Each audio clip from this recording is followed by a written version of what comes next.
Hello, good morning, good afternoon, and welcome. My name is Nadeem Chaudhry, and I'm very pleased to present to you today the two new ElectroState Energy Intelligence services. The first service is ElectroState Energy Security. It's led by Dr. John Massey, who I've been working together with for over 20 years. He's a fantastic energy expert, and he's trained and taught I think over 5,000 different clients over the years around what's happening in the energy transition. He's a very unbiased and technology agnostic approach to analyzing energy and combining both the technology, the economics, and the policy and financing. So the whole bundle. He's going to be presenting this service is very much looking at it from an energy security lens. Specifically, we understand that the cost advantages of passing or transitioning to a more dominant electrical system and the way that electricity flows much more efficiently and what is required to enable that transition, specifically for countries that are outside China. So, looking at energy security in the terms of the supply chain, in terms of some of the critical minerals and metals that are required to underwrite the transition, but equally, what are the benefits of transitioning to a more electrical energy system, and specifically also looking at some of the military aspects that we see now with the electrical tech stack. So that service is comprised of a quarterly briefing. So it's a live online quarterly briefing with a Q&A session with Dr. John. And then every month he'll be sending out a short report and video to keep you updated. So it's intended as a service for time poor, busy executives to really get an independent, unbiased opinion, which is sort of outside of maybe the bubble or culture that you're working in within your organization. So that's launching shortly. We're very excited. We think it's going to be a fantastic course. There's lots happening, and John provides a fantastic resource for you there in your organizations. And the second intelligence service is looking specifically at China. China is obviously the leading electrostate. I'll talk a little bit about that term shortly, but the Chinese service is led by Hack Hayward.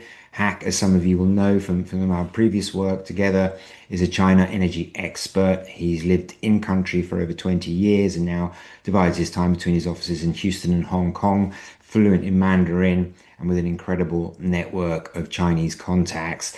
And he goes right to the source. So he looks at all of the policy pieces and direct Mandarin in terms of where the market's developing. He understands the interplay in the Chinese market between the Chinese state and the incredibly competitive environment that it fosters.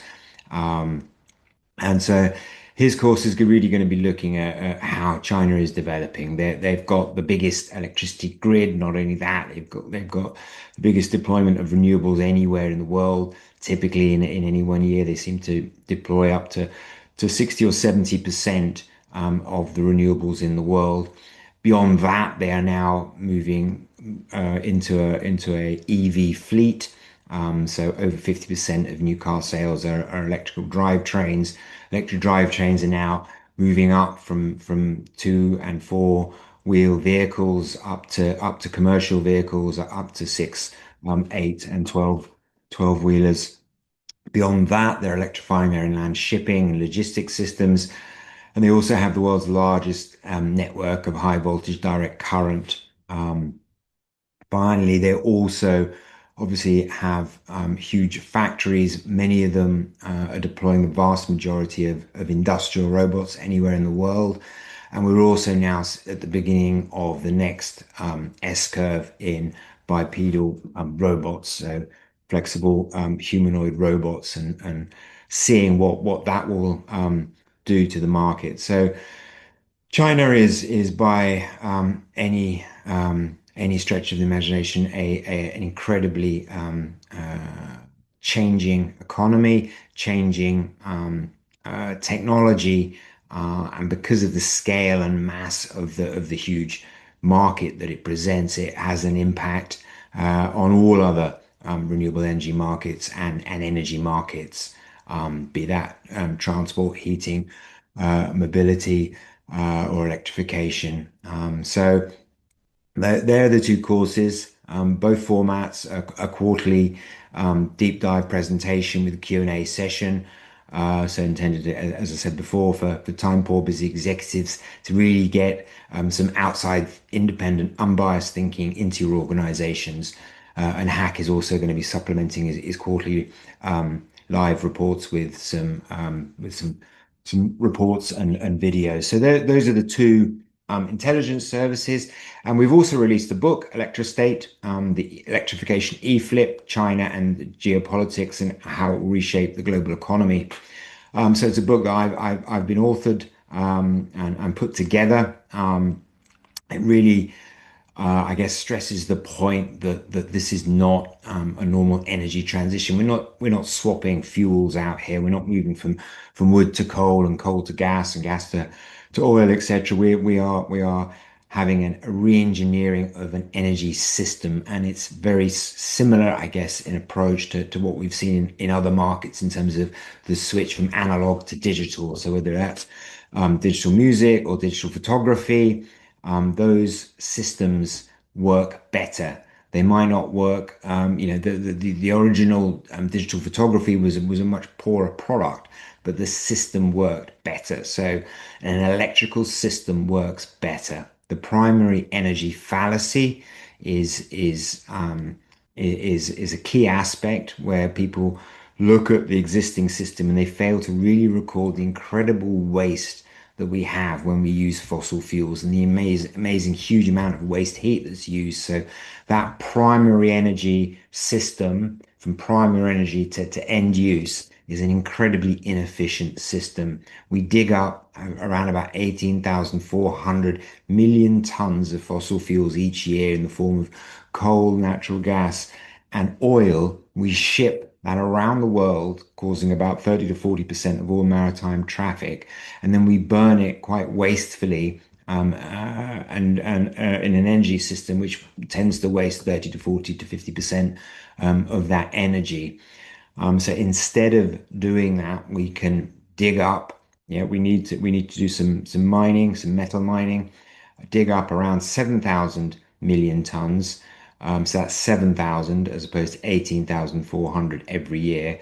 We can dig up 7,000 million tons of metals and rewire the planet and create an energy system which is largely electrical and which will last 25 years. After that 25 years, we can recycle the metal and we can reuse it again. That's what's going to happen, whether people like it or not, because the economics are overwhelming. The efficiency gains are overwhelming. China will prove the technology and develop a cost-efficient energy system based largely upon renewable generation, some nuclear in their system, some gas to peak off some of the trends, huge amounts of batteries, huge electrical drivetrain vehicle fleet, which will additionally provide flexibility into the system, huge electrification of all industrial processes and heat, electric heat pumps, and electric cooling. That system is going to evolve. So the only question is how fast and how painfully. So how are other countries going to engineer this transition? And how are they going to accept that we are moving to a electrified digital system which is efficient? So that's the electric state. If you want to learn more, you can buy the book online. You can go to electrostate.com and see the links there. As I said, we've got two really exciting intelligence services coming up for you for more deep diving around these themes. So hope to see you in our services. I hope you enjoy the book and I look forward to communicating with you online. Many thanks. Take care. Bye bye.